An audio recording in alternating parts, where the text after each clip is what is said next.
அன்பிற்குரியவர்களே, அவசியமான ஆழமான வேத பாடம் என்ற வேத பாடத் தொடருக்கு உங்களை வாழ்த்து வரவேற்கிறேன்.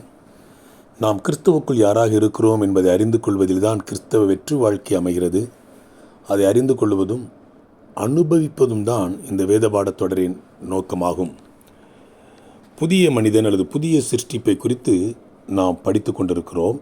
இன்றைக்கு புதுப்பிக்கப்பட வேண்டிய புதிய மனிதன் என்ற தலைப்பிலே நாம் படிக்கலாம். இது செய்தி அல்ல, இது ஒரு வேத பாடம். நீங்கள் வீட்டில் அமர்ந்திருந்தால் வேத புத்தகத்தை கையில் எடுத்து பக்கங்களை புரட்டி வசனங்களை வாசித்தால் அது ஆசீர்வாதமாக இருக்கும். பிரியமானவர்களே, நாம் மனம் திரும்பும்போது தேவன் நம்மை மறுபடி பிறப்பிக்க வைக்கிறார். நம்முடைய ஆவியை நம்முடைய ஆவியில் வைக்கிறார். மரித்து போய் கிடந்த நம்முடைய ஆவி அவருடைய ஆவியாலே உயிர் பெறுகிறது. அணைந்து கிடக்கிற திரியை எரிந்து கொண்டிருக்கிற தீபத்தால் மீண்டும் ஏற்றுவது போல அல்லது எரிய விடுவது போல இது நடைபெறுகிறது. இப்படி மீண்டும் திரி ஏற்றப்பட்டு எரிய விடுகிற நம்முடைய ஆவி புதிய சிருஷ்டியாக மாறிவிடுகிறது. 1 கொரிந்தியர் 5:17 ஒருவன் கிறிஸ்துவுக்குள் இருந்தால் புது சிருஷ்டியாய் இருக்கிறான் என்பதின் பொருள் இதுதான்.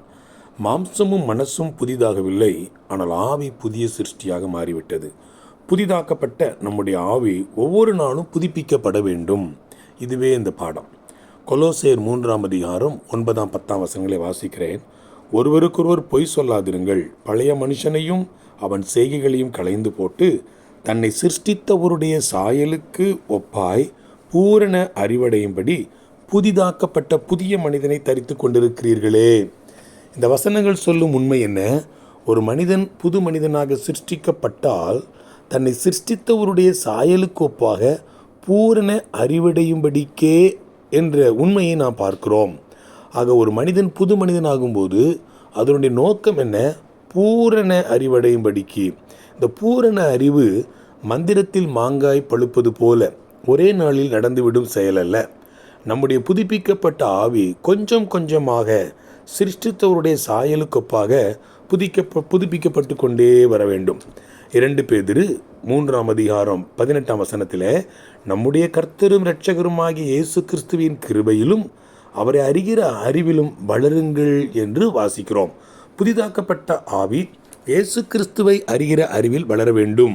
இதையே புதுப்பிக்கப்பட வேண்டிய புதிய மனிதன் என்று கூறுகிறேன். இது ஒவ்வொரு நொடியும் நடைபெற வேண்டும். வளரவில்லை என்றால், புதிதாக்கப்படவில்லை என்றால் நம்முடைய ஆவி மங்கி எறிய ஆரம்பிக்கும்.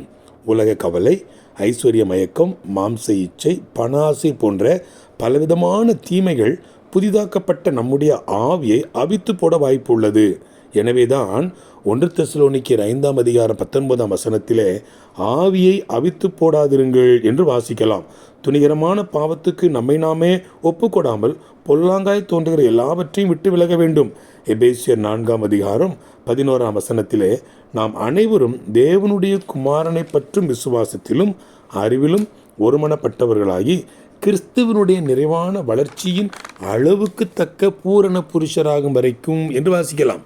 அப்படியானால் புது சிருஷ்டியாக்கப்பட்ட நம்முடைய ஆவி ஒவ்வொரு நாளும் புதுப்பிக்கப்பட வேண்டும். எதுவரைக்கும் இப்படி புதுப்பிக்கப்பட வேண்டும்? கிறிஸ்துவனுடைய நிறைவான வளர்ச்சியின் அளவுக்கு தக்க என்று வாசிக்கலாம். கர்த்தராகிய இயேசு கிறிஸ்துவே நமது எல்லை, அவரை போல மாறுவதே நமது லட்சியம்.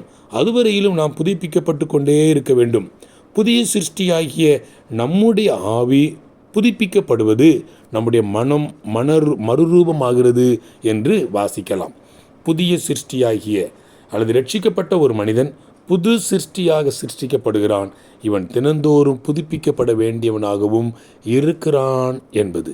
வாழ்த்துக்களுடன் ஜார்ஜ்.